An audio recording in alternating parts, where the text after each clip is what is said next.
శ్రీరామ జయ రామ జయ జయ రామ అనేటువంటి నినాదంతో మన భారతదేశంలో అందరు కూడా ఒక మంచి జీవితాన్ని గడపాలని చెప్పేసి మనకు అలనాడు రాముడు, అయోధ్య రాముడు ఆనాడు చక్కని మార్గం చూపెట్టాడు.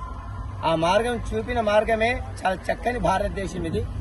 ఆ రాముడు నాన్నగారి మాట కోసం, అమ్మగారి మాట నిలబెట్టడం కోసం వనవాసం 14 సంవత్సరాలు చేసి మళ్ళీ అయోధ్య నగరానికి వెళ్ళేసి సమగ్రమైనటువంటి పరిపాలన చేసినటువంటి వాడు నా రాముడు.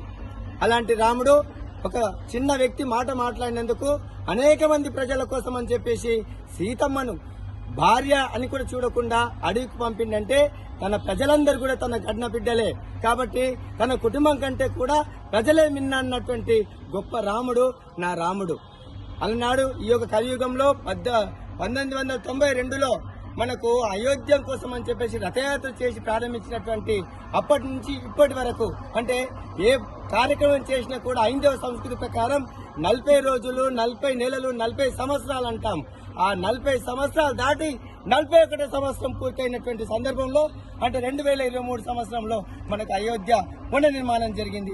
అనేకమైనటువంటి విదేశీయులతోని ఒడిదొడుకులు పొంది మళ్ళీ ప్రాణ ప్రతిష్ఠ పొందుతూ మనకందరికి ఆ రాముడు మన ముందుకు వస్తున్నాడు. కాబట్టి ఈ రాముడు ఒక దేశానికి కాదు అనేక దేశాలకు, అదే కాదు ప్రపంచం మొత్తం కూడా విశ్వవ్యాప్తం జరగాలని చెప్పేసి ఈ యొక్క రామ అనేటువంటి నామమే మంచి మనసుతో వెళ్లాలని, అందరూ శాంతియుతంగా ఉండాలని, అందరూ నావాలి బతకాలని చెప్పేసి చెప్పేటువంటి గొప్ప నామమే ఆ శ్రీరామ నామమే మనందరికి కూడా ఆదర్శం. అందుకని అలనాడు రామనామము గొప్పదా లేకుంటే హనుమంతుని బాణం గొప్పదా అంటే కూడా రెండు గొప్పయే.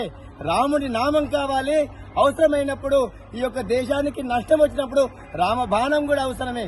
మౌనం కాదు, అవసరమైనప్పుడు ఆయుధం కూడా పట్టుకోమని చెప్పినటువంటి ఆ కోదండ రాముడు మన యొక్క ప్రతి ఒక్క హృదయంలో, ప్రతి ఒక్కరి మనసులో నిరంతరం కూడా వెలుగుతూ ప్రపంచానికి మార్గదర్శనం ఎల్లప్పుడూ చెయ్యాలని అందరు కూడా వచ్చేసి శ్రీరామ జయ రామ జయ జయ రామ, శ్రీరామ జయ రామ జయ జయ రామ అని చెప్పేసి ఎల్లకాలం కూడా పలకాలి, ప్రపంచమంతా కూడా పలకాలని చెప్పేసి నామం దివ్యంగా ఉండాలని చెప్పేసి నేను కోరుకుంటున్నాను.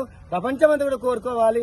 అందుకనే ఈ యొక్క శ్రీరామ రామ రామేతి రమే రామే మనోరమే సహస్రనామ తత్తుల్యం రామనామ వరానని అనేటువంటి యొక్క మంత్రం 1000 నామాలతో సమానంగా అవుతుంది. కాబట్టి ఆ రామనామమే దివ్యనామంగా మనమందరం కూడా ఎప్పటి కూడా స్మరిద్దాం, ప్రశాంతంగా జీవిద్దాం. జై స్వరాజ్య వరల్డ్ టీవీ ముఖ్యంగా మన ఆధ్యాత్మిక కార్యక్రమాలను చాలా చక్కగా తీసుకెళ్తున్నటువంటిది.